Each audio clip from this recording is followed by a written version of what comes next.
The number one skill you need on the Buddha's path, it's not what you think. As the Buddha says, one of the skills that you develop as a meditator is learning how to think the thoughts you want to think and not think the thoughts you don't want to think. In other words, you have to be able to step back from your thinking and pass judgment on it as to what's worth thinking and what's not. Now, a lot of people don't like to be judged. They've been subjected to some pretty harsh and useless judgments in the past, but that doesn't mean that judgment is bad. It just means that there's skillful judgment and unskillful judgment. You want to train yourself so that the judgments of your inner commentator become a helpful part of the path. After all, we come here to grow, we come here to change, to increase our level of skill. That requires that we have a very objective and matter-of-fact way of judging our actions, to admit that, yes, we have made a mistake. If you don't recognize your mistakes and admit them, there's no way you're going to grow. Skill comes from understanding a mistake, seeing that you harmed yourself, you harmed others, and trying to figure out how not to do that again, realizing that the harm is unnecessary, although sometimes the word harm may be a little bit too strong. Like right now, you're trying to get the mind to settle down. There are thoughts that are going to get in the way. You have to say to them with a very firm attitude, no, we're not going there. We're going to stay with the breath. That requires that you be strict with any thoughts, as the Buddha said, dealing with greed and distress with reference to the world, and say yes to the thoughts that will bring you to the breath. If you find yourself slipping off, you have to come back as quickly as you can, and be extra vigilant to see why the mind was able to slip off. You made the intention to stay with the breath. What happened? If you say, well, I forgot, but if you leave it at that, you haven't learned anything. You have to figure out why. What part of the mind wanted to forget, wanted to go out and travel around? You're dealing with a lot of minds in here, a lot of voices. We talk about training the mind, but it's more like training the minds. So on the one hand, you have to be strict with anything that wanders away, and you have to encourage the thoughts that would like to stay, and use your ingenuity in staying. The Buddha talks about breathing in ways that are sensitive to rapture, sensitive to pleasure. He says, once there is a sense of rapture or pleasure, you let it spread around the body, to the point where no part of the body at all isn't saturated with rapture and pleasure. And where are you going to find that? The Buddha simply says there's a potential. He recommends that you put the mind in a good mood to the meditation. Think about the ways in which you've been generous. Think about the ways in which you've held to the precepts. Think in any way that helps you feel confident that you're doing something good here and that you're capable of doing it. But that attitude has to be confirmed as you get the mind to settle down. This is why Ajaan Lee's instructions are so helpful. He talks about the breath energy in the body and ways you can manipulate the breath. In long, out long. In short, out short. In long, out short. In short, out long. Heavy, light, fast, slow, deep or shallow, broad or narrow. There's a lot to play with here. And as you play with the breath, that makes it more interesting, because simply in, out gets pretty dull after a while, and the mind's going to find an excuse to slip away. But if you pose some questions in the mind, and then try to answer them by being observant, that makes it a lot more interesting. It engages you. So you've got to use some strategies to get the mind to want to stay, and over time, you find what works for you. You can start with Ajaan Lee's instructions on where to start with the breath in the back of the neck, down the spine, down the shoulders, down the arms. But after a while, you can get a better sense of what works for you.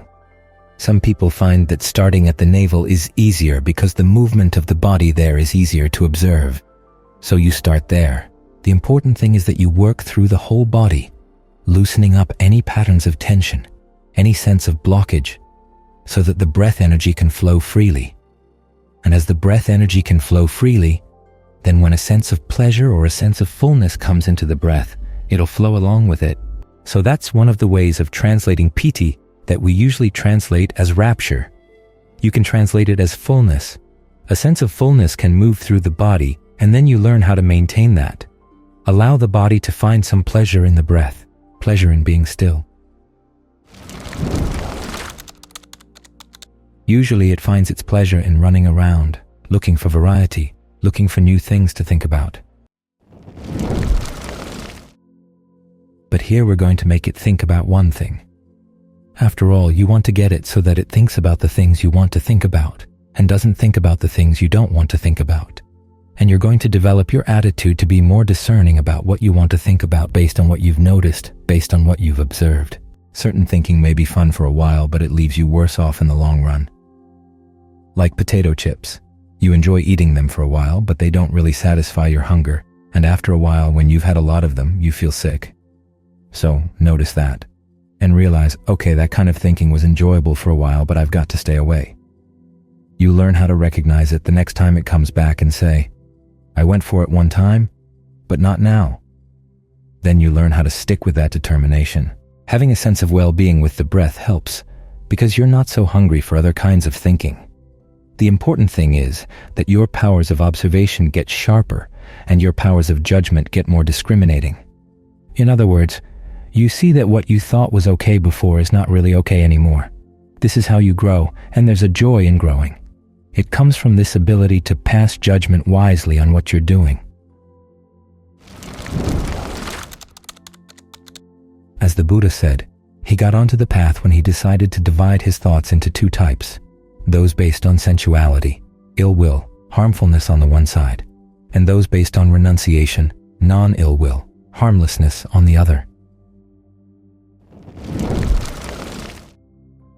In other words, he judged his thoughts as to where they came from and where they were going to lead. The ones in the first sort would lead to harm for himself or others. Those in the second sort would lead away from harm. Now, the question of whether he liked that particular type of thinking didn't enter into the equation. He looked at the results. He was looking more for the long term. That was the basis on which he was judging things. This required that he have the ability to step back. That's how we get on the path too, not just by siding with our thoughts or what we like in the moment. We observe which parts of the mind are responsible for different kinds of thinking, which ones lead to different kinds of thinking, and what are the results. It's when you can pass judgment like this that you can get on the path. It's not simply a matter of following instructions. You have to think for yourself, observe for yourself as well. This is how the Buddha found the Dhamma, and this is how we're going to find it too. We have the advantage that he came before us and pointed out what the good questions are. But it's up to us to ask those questions of ourselves right here and right now, and to raise our standards, to be in line with his standards when we give our answers. You read his autobiographical accounts of how he pursued awakening, and he seems pretty superhuman. But he was extremely determined and very scrupulous, and that's what's going to be demanded of us. Ajaan Lee talks about how he looked back on his practice, and he was amazed that he could do what he did. That's the kind of practice you want to have, that you stretch yourself, that you grow, that you develop strengths you didn't have before, strengths of endurance, stronger mindfulness, stronger concentration. It's all about developing and growing, and finding joy in developing and growing. You've got to figure things out. The Buddha gives you the outline, and you've got to figure out how the outline applies to the particulars of your mind, the particulars of your breath and your body as you experience it right now. So basically, the Buddha's asking that we become adult, we become mature, we grow up. Among the world religions, Buddhism seems to be unique in that it expects us to be adults. We're not told to simply obey. We're not told to place our hopes in somebody else doing all the work for us. We've got to do the work ourselves. We've got to be responsible. But there's a joy in being mature. It comes from your ability to learn new things, to do things that are hard, to learn that you've got the capability within you to do those things.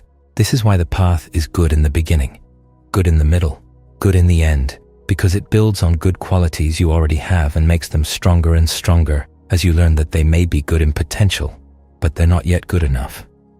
The Buddha's attitude, and one you should be sure to develop, is that you take pride in the fact that you've done something right, but then you use that as encouragement to do it better the next time. This is how we grow. So it's good to find joy in learning how to grow because you stretch yourself and you find that you're capable of more than you might have expected. After all, who, looking at that young prince in India 600 years ago, would have thought that he could become the Buddha? He saw potentials within himself that nobody else saw. He realized that all human beings have those potentials. Not to become Buddha, maybe, but to put an end to our suffering, to grow. He said that if people couldn't develop skillful qualities and abandon unskillful ones, he wouldn't have bothered to teach. But it's because we have this ability to learn and to grow and to learn from our mistakes. That's why the Dhamma is for us, so make the most of it.